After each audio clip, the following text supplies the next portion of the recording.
I think we all understand that trust drives action because whenever we meet people, we use a lens of trust to decide how we're going to act. And that's pretty universal, whether we are thinking about our family, whether we're thinking about friends, and then even when we come into the workplace, whether we're new or whether we've been there for 30 years, we use trust as a lens to decide how we're going to act. And so I want to talk about some of the big things that we talk about, but actually, I want to get down into some of the nuanced things that I think will really help small business leaders as they try to build trust. And we'll get to an issue of how we try to identify mistrust and distrust. And so, the first thing I think we all know is that if there isn't a level of trust when we decide how we contribute to a team in the workplace, we're making decisions basically around, do I think this team member or my supervisor or a vendor is going to stab me in the back? Are they going to Mm. support me? Are they going to do right by me?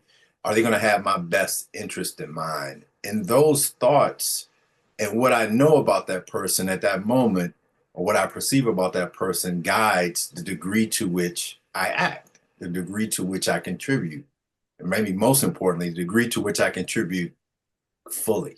And so that's where we start. That what we know about the fear that could come around, whether I think you're going to do right by me, is a big motivator in how I act. So, number one, trust drives behavior in those ways.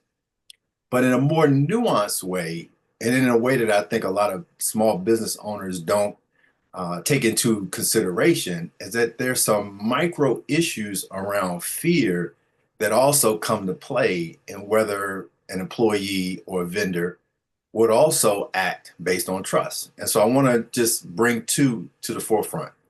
One is this issue of the fear of rejection. And so if you have an employee or a team member who has some trust issues that generates a fear that they'll be judged, or fear that they can't question a decision, or fear that if I ask a question in a meeting, I may be judged or my competence may be judged, then those issues around a fear of rejection will also impact whether that employee actually contributes fully. And I'm using that terminology specifically, contributing fully. The second is loss, that in some circumstances, we have employees that make decisions on whether they contribute based on the potential of them losing your support, of them losing Mm. status, of them losing visibility in the organization. And so those two fears that can kind of live under the surface, the fear of rejection and the potential fear of loss actually can play a big role. And one of the ways we know that is a lot of times we've all probably had this situation where we've been in a meeting and either you've said something or someone else has said something. And after the meeting, someone comes up and says, "Well, I'm really, really glad you said that. I was thinking that. And I wish I should have said it, or I'm glad you said it." And in the back of your mind, you're like, why didn't you say it? If it was so important, why didn't you say it? Right. Mm. And some of the reasons are the fear that people have. And I'm not saying fear that it's necessarily a bad thing, because it can be justified because of the ways in which they have either experienced or seen other people experience either reprimands or dismissals or silencing, that these things, they've noticed that maybe their contributions aren't validated when they do bring them forward, or when they do question a decision, maybe the repercussions are harsh. And so the environment that a small business owner or any leader creates to promote a trusting environment is critically important. And those are two that really operate under the surface, along with that big one about, I want to trust these folks so that they don't, so that I know that somebody's not going to stab me in the back.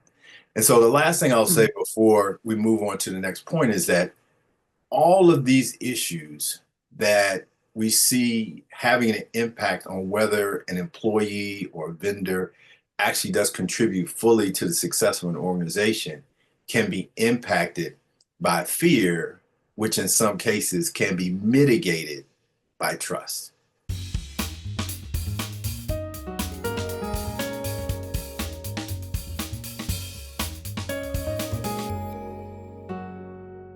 Unpacking the role of trust and fear on employee behavior was just the beginning of our conversation. Tune in to the entire podcast and learn how trust and fear impact your bottom line and learn some strategies of how to improve trust on your team. I'm Dr. Rudy Jackson, and I'm here to help you build better leaders.